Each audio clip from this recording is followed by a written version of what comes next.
Hello everybody, Assassionator back with another Xbox catch-up video for September 19th. A massive Xbox leak came out today because someone at Microsoft uploaded the wrong files in the FTC versus Microsoft case. It detailed old Xbox plans that show their thinking along with some of their roadmap until 2030. Things like console refreshes, and when I say console refreshes, I'm not talking about a mid-gen upgrade. I'm talking about basically like a slim version. We'll go ahead and call that a console refresh. It's not going to be a slim version, it's going to change it up according to at least the images and everything, but it is not going to be changing really what's inside, making it more powerful. Also, a brand new immersive controller, design labs for consoles, so we have it for the Elite controllers and the regular controllers, so why not design your own Xbox Series X or S, the outer case. To me, that would have been something pretty cool. There was a leak a long time ago, I want to say it was probably about a year and a half ago, detailing that type of info, talking about that they might end up doing that, so maybe somebody actually ended up leaking this info, and of course they haven't done it yet. We'll see this holiday season. It seems like they start adding things into design labs around the holiday season.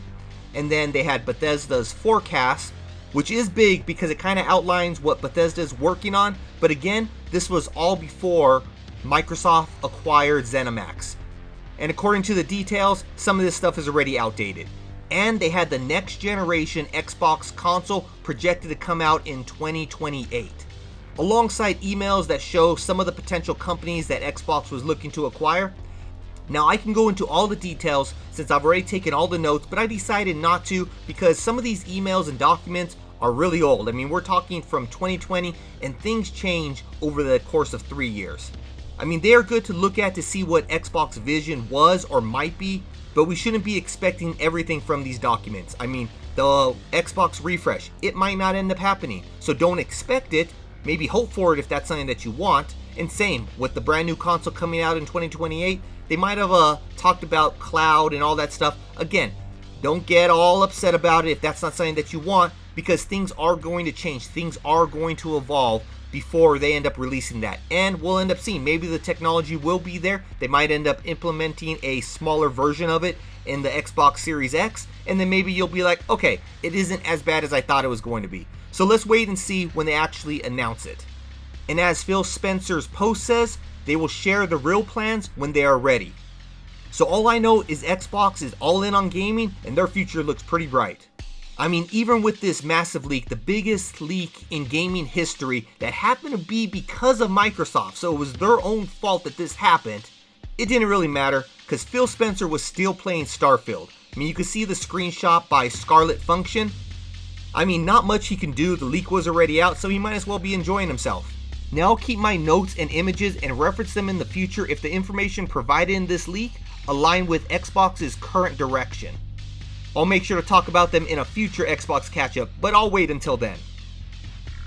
Now moving on to the next topic, which is reviews, because Mortal Kombat officially released today, and it is sitting at an 88 on Metacritic, and that's for the Xbox Series X version. Obviously, you might have seen online, the Switch version isn't doing so good, but at least for the Xbox Series X, it's sitting at an 88.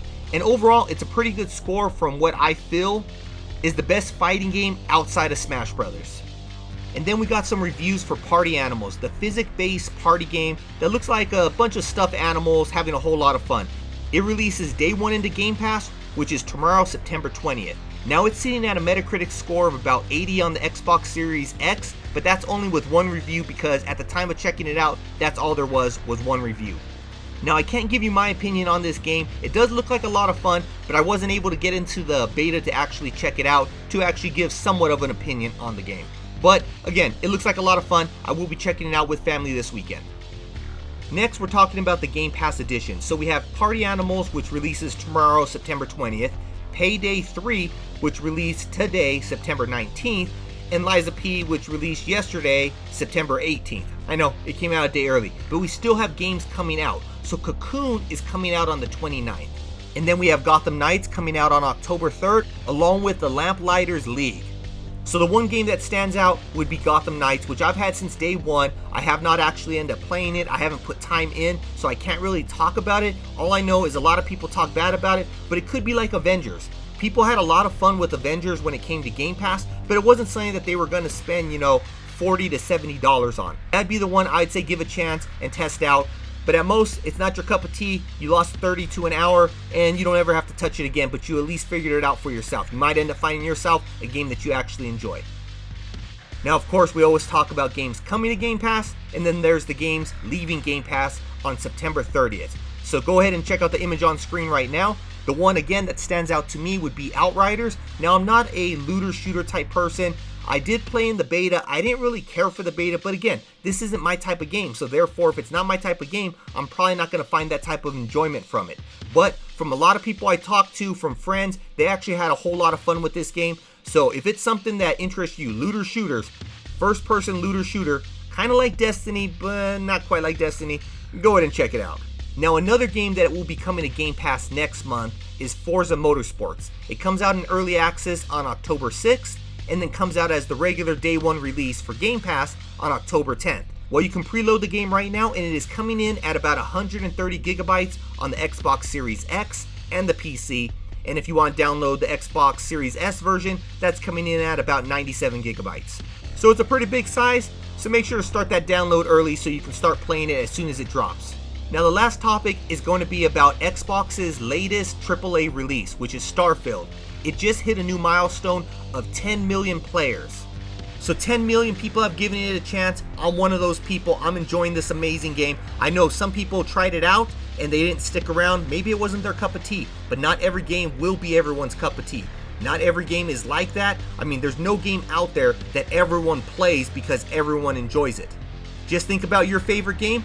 I guarantee there's a bunch of people who don't like that game. But nonetheless, congratulations to Xbox and Bethesda for having such an amazing game. Now that's going to be it for this video. Hopefully you enjoyed it. But until next time, Assassinator out.